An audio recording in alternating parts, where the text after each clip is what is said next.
kemuliaan orang tua. Itulah tema khutbah kesempatan yang singkat ini. Jemaah Jumat yang dimuliakan Allah Subhanahu wa Ta'ala, suatu hari ada seorang syekh di Arab sana. Beliau dalam ceramahnya menceritakan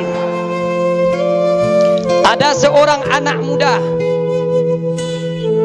yang membawa ibu kandungnya berobat ke rumah sakit. Jemaah, sampainya di rumah sakit,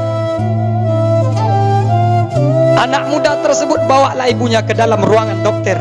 Kebetulan dokternya perempuan. Kata bu dokter, silakan duduk. Pak, silakan duduk bu.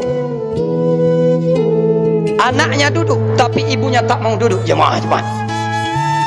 Seluruh yang ada di meja dokter, pena dicampakkan, buku dipelantingkan, semua diserahkan, alas meja dirobek-robek, anaknya digigit, jilbabnya ditanggalkan, anaknya pun pakaikan jilbabnya terus, anaknya digigit.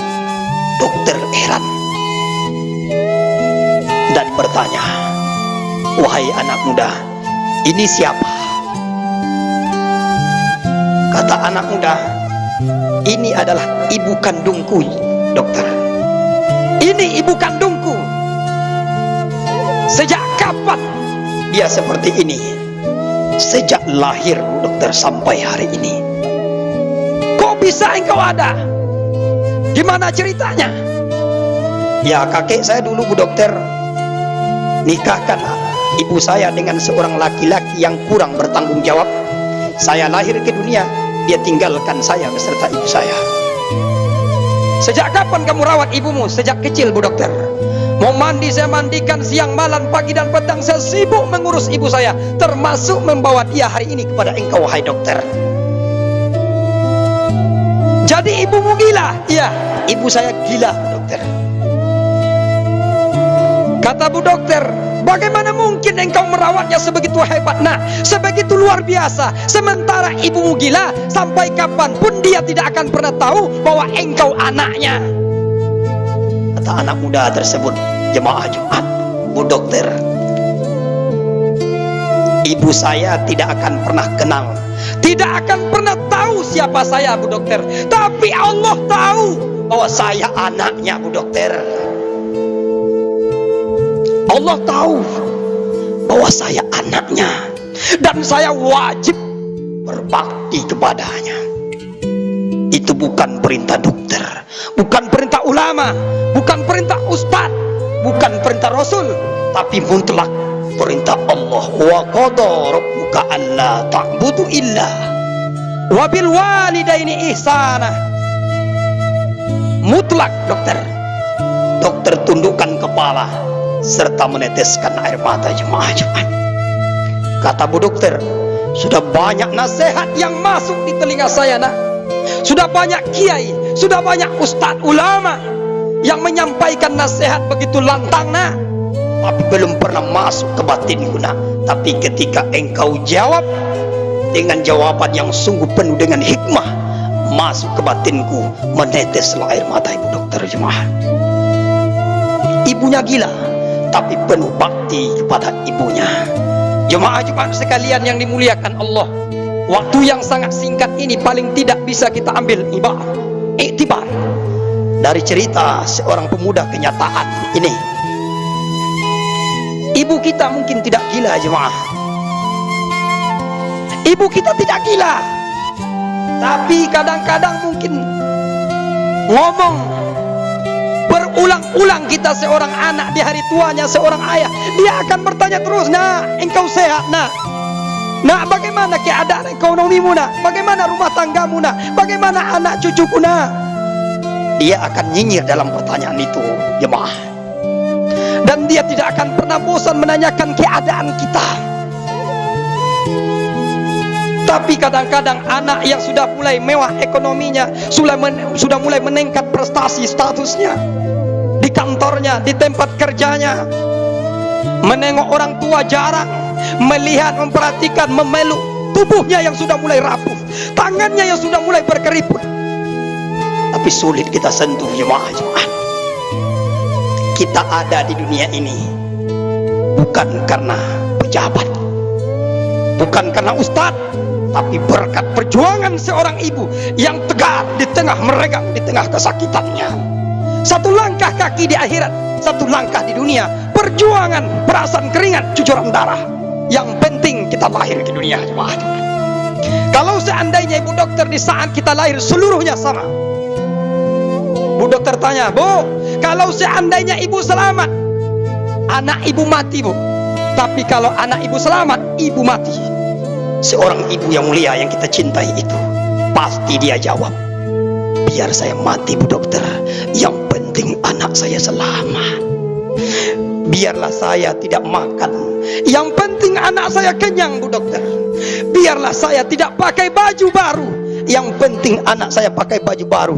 Biarlah hidup banting tulang perasaan keringat siang malam pagi dan petang, tidur tak nyenyak, istirahat tak nyaman, yang penting anak saya sekolah, yang penting anak saya pendidikan, biar tidak malu mencemehkan oleh kawannya.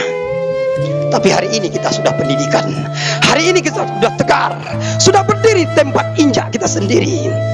Lupakah kita di tetesan keringatnya sampai hari ini, sampai dunia kiamat jemaah Jumat? Kalau seorang ibu dan ayah sudah tinggalkan kita sampai ke tepi langit manapun, tidak ada ibu, tidak ada perempuan dimanapun seperti ibu kandung kita itu. Sepakat hati kita ketika ibu disebut, itulah yang sedang mengalir darah yang sangat keras dalam tubuh seorang anak yang belum berbakti kepada orang tuanya.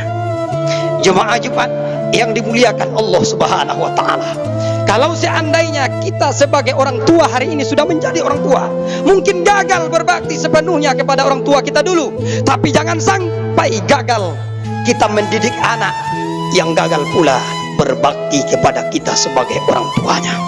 Tunjuk hari ini anak saya yang soleh, yang akan memandikan saya Pak Ustadz, yang akan memakaikan pakaian terakhir kain kafan namanya, yang akan menjadi imam dalam sholat saya, yang akan meletakkan kening saya di liang lahat nanti. Ini anak saya.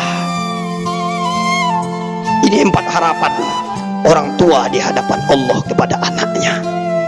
Karena dulu seorang ibu mandikan kita tak cukup 1 tahun, 5 tahun orang tua mandikan kita jemaah Jumat.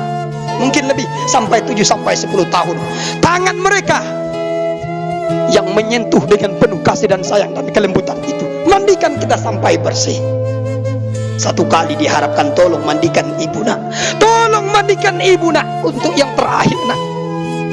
Ketika badan ibu terbaring kaku, tangan tidak berdaya, hati pun sudah mati nak, mulut sudah terkunci, tangan engkau yang akan menyentuh ibu nak.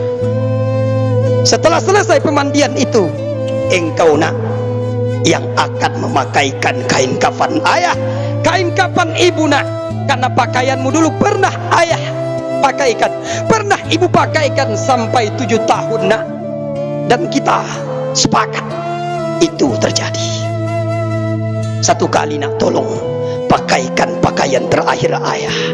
Ketika ayah sudah diam 1000 bahasa nak, ayah tidak bisa bergerak, kaki tidak bisa berlangkah, tangan tidak bisa diayunkan, lidah sudah membisu nak, otak tidak berfungsi, hati pun sudah dikunci mati Allah.